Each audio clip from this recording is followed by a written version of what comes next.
오늘 이 시간은 사도신경 5번째 말씀인 부활하신 예수 그리스도를 나는 믿습니다라는 제목으로 하나님의 말씀을 전하도록 하겠습니다. 사도신경 가운데 5번째 문항은 사흘 만에 죽은 자 가운데서 다시 살아나시며 이 문항입니다. 오늘 말씀을 통하여 볼 때 안식일이 다 지나고 안식 후 첫날이 되려는 새벽, 즉 부활주의를 이야기하는 것입니다. 예수님이 부활하신 바로 그 새벽에 막달라 마리아 다른 마리아가 무덤을 보려고 갔을 때 천사들이 나타나서 돌을 굴려내고, 이 돌은 어떤 돌입니까? 바로 무덤을 막아놓았던 돌입니다. 쉬운 얘기로 봉인되었던 그 돌을 굴려낸 것입니다. 그때 지키던 자들이 그를 무서워하고 떨며 죽은 사람 같이 되었다라고 말합니다. 지키던 자들은 누구예요? 예수님의 그 무덤을 지키던 자들, 즉 본디오 빌라도로 명으로 말미암아서 그 무덤에 혹시라도 누군가가 어떤 일을 할까 염려하는 마음 가운데에 그 무덤을 지키던 자들이 있었다는 사실입니다. 그런데 하늘의 천사들이 와서 돌을 굴려내고 그 위에 앉아있는 가운데에 있다 보니 이 무덤을 지키던 자들은 어땠을까요? 생각지도 못했던 일들, 하나님의 천사가 와서 그러한 일들을 하는데 그들은 믿을 수도 없을 뿐더러 놀라지 않을 수 없었고, 또한 엄청난 두려움 가운데 있었던 것은 당연한 일이다라는 사실입니다. 막달라 마리아와 다른 마리아가 같습니다. 이 천사들을 보게 된 것이죠. 그때 이 천사들이 막달라 마리아와 다른 마리아에게 하는 말이 무엇이라 말합니까? 너희는 무서워하지 말라. 당연히 두려울 수밖에 없기 때문입니다. 하나님이 하시는 일들에 대하여 맞닥뜨리게 되거나 우리가 그 일들을 보게 되었다면 우리들 또한 엄청나게 놀라며 두려움 가운데 떨었을 것은 분명한 사실입니다. 그런데 중요한 것은 여기서 한 가지, 하나님을 믿는 믿음 가운데 하나님을 경외하는 그 믿음 속에서 우리는 하나님을 사랑하는 마음과 동시에 두려움 가운데 있는 것이 하나님을 믿는 믿음이며 하나님에 대한 사랑임을 또한 잊어서는 안 된다라는 사실입니다. 어찌됐건 중요한 것은 하늘의 천사들이 와서 바로 예수님의 그 무덤 가운데 있던 봉인되었던 돌을 굴려내고 그러한 모습을 본 바 막달라 마리아와 다른 마리아가 두려워하는 가운데 천사들이 그 사실을 알고 하는 말이 무서워하지 말라. 그리고는 십자가에 못 박히신 예수를 너희가 찾는 줄을 내가 아노라. 십자가에 못 박히신 예수님. 그런데 중요한 것은 여기서 예수님이 이미 부활을 예고하셨고 예언하셨던 그 일들이기 때문에 어찌 보면 이들은 이러한 일들을 바라보고 또한 목격하는 이 현장이 당연한 일일 수도 있습니다. 그럼에도 불구하고 부활에 대해서 그들은 믿을 수 없었던 것이 분명합니다. 왜냐하면 그들이 제 아무리 예수님을 사랑하고 예수님이 우리의 구원자 그리스도라고 생각한다 할지라도 실상 죽은 자가 다시 살아나는 역사에 대하여 그 사실을 보지 않고 믿는 이가 가능할까라고 생각했을 때에 그 일은 결코 쉽지 않은 일이다라는 사실입니다. 천사가 말합니다. 그가 여시 계시지 않고 그가 말씀하신 대로 어떻게 살아나셨느니라. 할렐루야. 그러므로 와서 그가 누우셨던 곳을 보라. 즉 그 증거된 자리를 보라고 말씀하고 있다는 사실입니다. 이때 이들은 두려움 가운데 떱니다. 그리고 제자들에게 알리려고 다름질하며 달려갑니다. 그때 예수님을 만납니다. 예수님이 뭐라 말씀하십니까? 평안하냐. 우리 예수님은 우리가 늘 생각하듯이 주님은 평강의 왕이시며, 그러므로 우리들을 맞닥뜨릴 때 제일 먼저 질문하신 그 질문이 바로 평안하냐. 지금도 우리들에게 우리의 예수님께서 평안하냐라고 우리에게 질문하여 주신 줄 믿습니다. 그러므로 그 가운데 약속하신 바 세상이 줄 수 없는 그 평안을 평강의 왕 되신 예수님께서, 또한 오늘 말씀을 통하여 보건대 부활하신 예수님께서 막달라 마리아와 다른 마리아에게 제일 먼저 하신 말씀이 평안하냐라고 말씀하신 가운데 그들 가운데 임하게 되어지고 함께하게 되어지는 바 우리의 하나님 되시는 예수님이 부활하신 가운데 그들에게 임할 평안을 우리는 여기서 보게 된다는 사실입니다. 그러므로 오늘 이 시간 이 부활하신 예수님을 나는 믿습니다라는 제목 가운데 받는 말씀을 통하여 제일 먼저는 부활하신 예수님 가운데에서 주시는 바 그 평강의 왕 되신 예수님의 평안이 이 시간 함께하는 저와 여러분들 가운데 임하게 되기를 주님의 이름으로 축원합니다. 그 가운데에서 이제 여자들에게 말합니다. 무서워하지 말라. 천사들이 한 말과 똑같은 것이에요. 하나님의 일에 대해서 특히 우리 하나님 되신 예수님께서 부활하신 가운데 그 부활하신 예수님을 만났을 때 그 상황을 우리들 자신이 목격한다고 했을 때 우리들은 어떠했을까? 우리도 마찬가지로 두려워 떨며 이게 웬일인가 싶기도 하고 믿기지 않는 상황일 수도 있겠지요. 그러므로 예수님께서도 천사들과 마찬가지로 무서워하지 말라라고 말씀하셨다는 사실입니다. 우리는 두려워할 수밖에 없는 존재들입니다. 왜냐하면 우리는 연약하기 때문입니다. 우리의 믿음조차도 그러하지 않습니까? 보지 않고는 믿지 않는 것이 우리들의 실상 모습입니다. 그런 사실을 너무나도 잘 알고 계시는 예수님께서 그들에게 무서워 떨고 두려워하는 마음 가운데 있을지도 모르는 것이 아니라 분명히 두려움 가운데 있을 것이다라는 것. 그러므로 예수님께서는 지극히 온유하시며 지극히 은혜를 베풀어 주심 가운데 무서워하지 말라라고 말씀하시며 내 형제들에게 나아가 갈릴리로 가라라고 전하라라고 말씀하신 가운데 거기에 가면 나를 보게 되리라라고 말씀해 주시는 것이 오늘 우리가 읽은 마태복음 28장의 본문의 전체적인 내용입니다. 우리가 오늘 이 말씀을 통하여서 보게 되었지만 실상 부활하신 예수 그리스도를 나는 믿습니다라는 제목 가운데 오늘 말씀을 세 가지의 내용으로 전하도록 하겠습니다. 첫 번째는 부활의 증거가 과연 어떤 것들이 있는가에 대하여 전하겠고, 두 번째는 그렇다고 한다면 예수님의 부활에 대한 그 의미, 부활의 그 의미는 과연 무엇인가, 그리고 세 번째는 이 부활이 믿는 우리들에게, 성도들에게 주는 유익은 과연 무엇인가에 대하여 말씀을 전하도록 하겠습니다. 첫 번째, 이제 부활의 증거는 과연 어떤 것인가? 부활의 증거는 여러 가지가 있을 수 있습니다. 첫 번째 증거가 있다면 그것은 바로 증인들이 있다는 것입니다. 증인들은 무사히 많습니다. 오늘 말씀만 보더라도 어떠합니까? 증인들이 둘이나 나타나 있죠. 막달라 마리아와 또 다른 마리아. 근데 그 이후에도 예수님께서는 여러 번 나타나시며 제자들에게도, 그래서 부활주일 낮에만 하더라도 엠마오로 가는 두 제자, 그래서 글로바와 친구에게 나타나셨고, 그리고 그날 오후에는 베드로에게 나타나셨습니다. 그리고 저녁 때에는 도마가 없는 가운데 있는 제자들에게 나타나셨고, 그 다음 주일날에는 또한 도마가 있는 가운데 그 제자에게 나타나신 예수님을 우리는 보게 된다는 사실입니다. 우리가 오늘 이러한 사실들을 통하여 볼 때 증인들이 무수히 많다는 사실입니다. 고린도전서 15장, 우리가 흔히 잘 알고 있는 부활장이라고 이야기하는 고린도전서 15장만 보더라도 그러한 내용들을 소상하게 하나하나 기록하고 있는 것을 우리는 보게 됩니다. 잠시 말씀을 읽어드리겠습니다. 고린도서 15장 3절부터 8절의 말씀에 이르기에 나타난 말씀 속에서 보면 성경대로 그리스도께서 우리 죄를 위하여 죽으셨고 장사 지낸 바 되셨다가 성경대로 사흘 만에 다시 살아나셨다라고 기록하고 있습니다. 여기서 주목할 부분이 있단 말은 무엇이에요? 성경대로, 이 표현입니다. 예수님께서조차도 선지자가 말한 대로, 말씀에 기록된 대로라고 말씀하시며 구약의 말씀들을 때마다 인용하시는 가운데 하나님의 말씀이 그대로 이루어지고 성취되고 있음을 그 자신이 증언하셨다는 것을 우리는 잘 기억하고 있습니다. 그러므로 고린도서 15장에서는 이러한 말씀 속에서 게바에게도 보이시고 12제자에게도 보이시고 심지어는 500여 형제들에게 한 자리에서 일시에 보이셨다라고 말씀하고 있습니다. 그리고는 야고보에게도 보이셨고 심지어 모든 사도들에게 보이시며 이때에는 예수님이 승천하시는 장면입니다. 예수님께서 승천하시는 가운데 11제자들에게 보이신 가운데 너희가 본 대로 내가 다시 오겠다라고 말씀하시며 승천하신 예수님을 우리는 기억하게 된다는 것이죠. 그리고는 궁극적으로 맨 나중에 만삭되지 못하여 난 자 같은 바로 내게, 누구예요? 바울이죠. 사도 바울에게조차도 보이셨습니다. 그러므로 우리는 바울을, 예수님을 직접 보지는 못했지만 예수님을, 부활하신 예수님이 보이셨기 때문에 부활하신 예수님을 본받은 사도 바울, 즉 바울을 우리는 사도라고 칭하게 되었다는 사실입니다. 이처럼 많은 이들이 부활하신 예수님을 보았고 목격했습니다. 그러므로 부활의 증거는 분명합니다. 여기서 더해서 실제적인 증거가 있단 말은 무엇일까? 오늘 말씀, 아까 전에 6절 말씀 한 번 더 읽었지요. 바로 이 말씀입니다. 그가 여기 계시지 않고 그가 말씀하시던 대로 살아나셨느니라.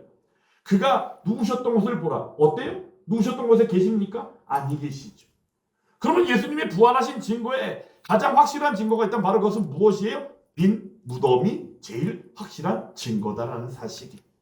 그리고 세 번째 증거가 있다면 예수님께서는 매 때마다 죽음을 예고하셨고 그리고 또한 그런 가운데 죽은 나사로를 살리시며 죽은 자가 살아나는 역사를 그 자신이 기적과 표적의 역사로 보여주셨다는 사실입니다. 그리고 예수님께서 친히 말씀하신 가운데 유대인들이 어떤 표적을 보기를 원하였을 때 우리 하나님 되신 예수님께서 무엇이라 말씀합니까? 내가 너에게 보일 표적은 뭐밖에 없다? 요나의 표적밖에 없다고 말씀하셨습니다. 이미 구약에 요나 선지자를 통하여 큰 물고기 뱃속에서 3일 동안 기도하다가 하나님의 예비하신 가운데 물고기가 육지에 요나를 뱉어냄을 통하여 살아나는 역사를 통하여 예수 그리스도의 부활에 대하여 이미 예언되었음을 우리는 보게 된다는 사실입니다. 이와 같이 예수님께서 친히 보이신 일들, 더하여 예수님은 하나님의 아들이라고 늘 증언하셨고 또한 대속물로 섬기기 오신 분이 바로 그 자신이라고 말씀하심을 통하여 부활에 대한 증거를 너무나도 많이 보이셨고 말씀하셨음을 우리는 기억하고 있습니다. 이처럼 하나님의 말씀을 통하여 본 바 예수님이 부활하심에 대하여 너무나도 많은 증거들이 있기 때문에 부활은 무엇이다? 실제 있었던 사실임을 우리는 기억해야 한다는 것입니다. 그렇다고 한다면 부활의 의미는 과연 무엇이겠습니까? 예수님이 십자가에 달려 죽으시고 부활하셨습니다. 부활하심으로 말미암아 우리는 예수님이 과연 하나님의 아들이심에 대하여 분명히 믿음으로 나아가게 되었다는 사실입니다. 그리고는 예수님의 이 십자가 죽음의 부활로 말미암아서 이 부활로 말미암아서 예수님이 십자가에 달려 죽으심이 결국은 대속물로 섬기기 위하여 오신 바 된 우리의 하나님 예수님께서 실제로 대속적인 죽음 가운데 있었음을 우리는 분명히 보게 되었다는 사실입니다. 그리고는 이 부활을 통하여 죽음을 이기신 승리의 역사를 쓰신 부활하신 예수님을 우리는 보게 된다는 사실입니다. 그리고는 예수님은 또한 약속하셨습니다. 내가 가고 나서 누구를 보내시겠다? 보혜사 성령을 보내시겠다고 말씀하셨습니다. 예수님의 부활이 없다면 우리가 예수님이 그저 십자가에 달려 죽으시고 끝나버렸다면 지난주에 말씀을 전하면서 말씀드렸잖아요. 그렇죠? 십자가 죽음에서 끝나버렸다면 그것은 복음도 아니고 우리가 믿을 이유도 전혀 없는 것입니다. 우리의 예수님조차도 우리의 구원자라고 말할 수가 없는 것이죠. 중도하는 복음은 있을 수가 없기 때문입니다. 복음은 우리가 흔히 얘기할 때 어느 한 부분만을 말하는 것이 아닙니다. 오늘은 부활에 대한 말씀을 전하고 있는데 한 수년 전에 있는 교회에서 거기 담임하는 목사님께서 너무나도 부활에 대해서만 강조를 하는 거예요. 그러다 보니까 그 교회가 이단 시비에 걸린 적이 있습니다. 꼭 거기 그 교회의 말씀을 듣다 보면 예수님의 부활만 있고 고난은 없는 것이에요. 십자가 죽음조차도 무시하는 것처럼 여겨져요. 그래서 말씀 자체가 부활로만 흘러가니까 부활 승리, 부활 생명 그것만을 강조하니까 앞에 부분들은 그냥 건너뛰어 버리는 것이에요. 그러다 보니까 복음이 반쪽짜리가 되어버리는 현상이 나타나는 것입니다. 그러다 보니까 그러한 일들에 대하여 이단 시비가 붙고 이런저런 이유로 인하여 잠시 시끄러웠던 적이 있습니다. 이처럼 우리가 복음에 대하여 말을 할 때는 우리가 사도신경의 말씀을 통하여 예수님의 탄생으로부터 시작해서 예수님이 누구신가부터 시작한 바 예수님의 탄생부터 시작해서 지금 7번째 문안까지 이르러 예수님의 그 생애와 사역에 대하여 지금 말씀을 전하고 있는데 이 모든 일들이 통체적으로 얘기할 때 우리는 그것을 복음이라고 말한다는 사실이 어느가 하나라도 빠져버린다면 예를 들어서 오늘 부활이 없는 얘기가 돼버린다면 예수님의 복음은 예수 그리스도의 대속적 죽음은 그냥 허사가 되거나 중도가 되어버린다는 사실입니다.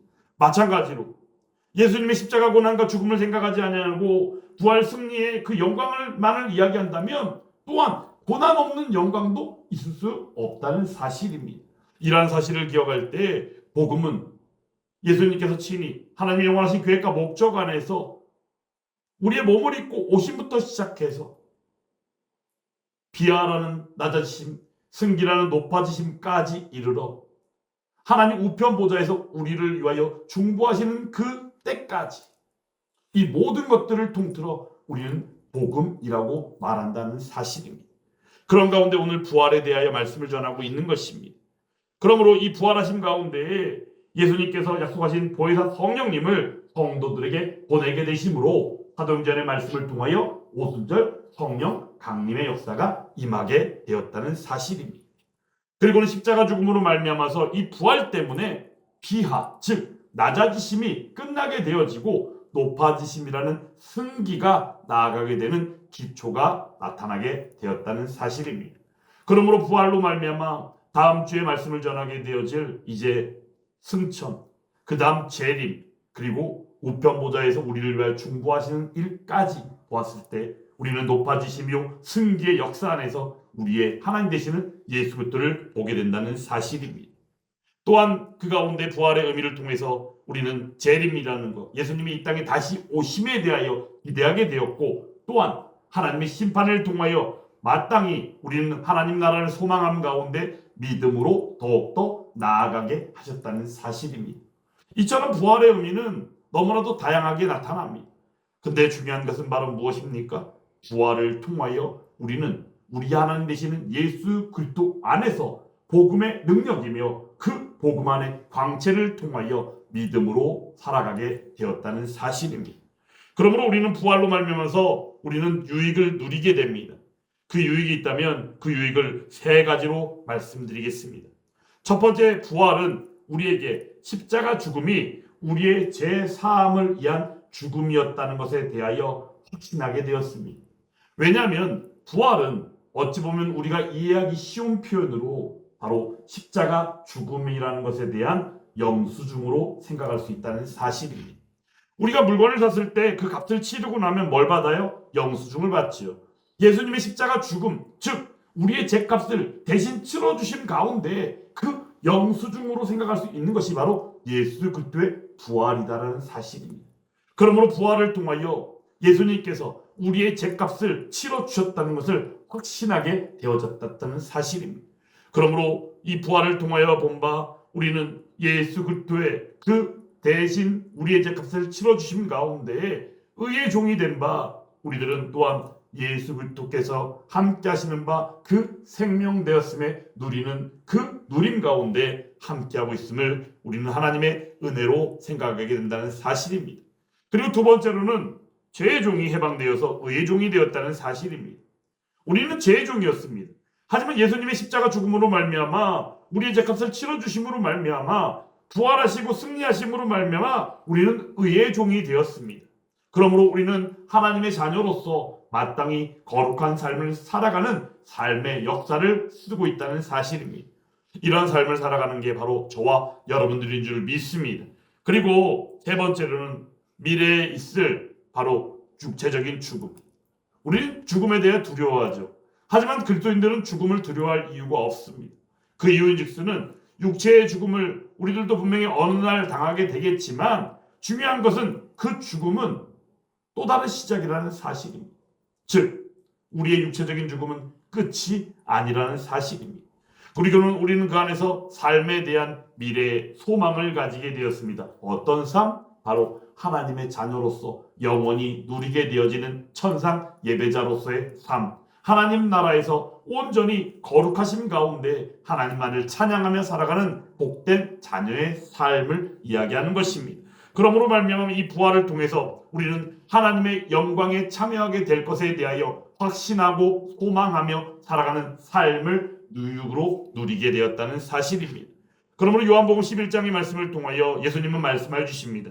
예수께서 이르시되 나는 부활이요 생명이니 나를 믿는 자는 죽어도 살겠고 무릇 살아서 나를 믿는 자는 영원히 죽지 아니하리라 라고 말씀하여 주셨다는 사실입니다. 그러므로 우리는 부활을 통하여 죄와 사망으로 말미암아 영원히 죽을 수밖에 없는 죽음이 아니라 우리는 부활 가운데 승리를 보았고 그 승리를 통하여 생명을 누리고 있다는 사실입니다. 사랑하는 여러분, 그러므로 우리들 모두가 함께 고백할 수 있기를 간절히 원합니다. 예수 그리스도의 고난이 바로 우리의 고난이며 예수 그리스도의 죽음이 우리의 죽음이며 예수 그리스도의 부활이 우리의 부활이며 예수 그리스도의 승리가 우리의 승리이며 궁극적으로는 예수 그리스도의 생명 되심이 우리들을 생명되게 하셨다는 사실입니다. 이 사실을 기억하며 온전히 하나님의 풍성이 주시는 그 은혜를 누리며 거룩한 삶으로 나아가는 저와 여러분들이 다 되시기를 주님의 이름으로 축원합니다. 요한복음 11장에서는 그러므로 죽은 지 나흘 만에 다시금 살아나는 나사로를 만나게 됩니다. 예수님께서 무엇이라 말씀합니까? 나사로야 나오라 말씀하니까 나사로가 살아서 나오는 것을 우리는 보게 되었지요. 그러므로 우리들도 이처럼 나사로야 나오라, 이 예수님의 말씀이 예수님의 십자가 죽음과 3일 만에 부활하심을 통하여 우리들에게도 말씀하여 주심으로 말미암아 영경아 나오라 했을 때 생명되어 나와 누리는 그 하나님의 베푸신 풍성한 은혜의 유익이 바로 저 자신의 현재 모습을 통하여 누려지고 있다는 사실입니다. 이러한 은혜가 저는 물론이거니와 여러분들도 함께 누리고 있는 줄 믿습니다. 그러므로 우리들은 온전히 부활의 첫 열매 되신 바로 우리의 예수님을 통하여 아담 안에서 모든 사람이 죽은 것 같이 그리스도 안에서 모든 사람이 삶을 얻으리라 고린도전서 15장에서 말씀해 주신 것처럼 모든 사람이 예수님을 통하여 얻게 되어진 그 삶을 통하여서 우리는 온전히 생명되었기에 하나님의 영광과 하나님의 베푸시는 풍성한 은혜 가운데 거룩한 삶을 살아가고 있다는 사실입니다. 이러한 삶을 살아가고 있기에 온전히 하나님만을 의지하고 하나님 베푸시는 그 풍성한 은혜를 더욱더 사모하며 내가 거룩하니 너희도 거룩할지어다 말씀해 주신 것처럼 그 거룩한 삶을 온전히 하이델베르크 요리문답에 나와 있는 그 1번 질문과 답을 통하여 우리는 너무나도 잘 알고 있지 않습니까? 하나님의 율법을 통하여 우리는 자발적으로 하나님이 기뻐하시는 삶을 살아가는 역사, 그 역사가 바로 부활하시고 승리하시고 생명 되셨으므로 나타나는 그 풍성한 은혜를 통하여 바로 우리들이 그 삶을 누리고 있다는 사실입니다. 이런 사실을 기억하며 오늘도 기뻐하는 가운데 남아있는 한 주간의 삶은 물론이거니와 우리에게 이 땅에서 허락하신 그 삶이 더욱더 풍성하며 하나님의 그 기쁘심이 되는 저와 여러분들의 삶이 되시기를 주님의 이름으로 축원합니다. 그러므로 우리 모두가 다 함께 고백할 수 있기를 간절히 원합니다. 나는 부활하신 예수 그리스도를 믿습니다. 이 고백 가운데 예수 함께 교회가 공적으로 신앙 고백하며 하나님이 기뻐하신 가운데 더불어 하나 되는 저와 여러분들이 또한 다 될 수 있기를 주님의 이름으로 축원합니다.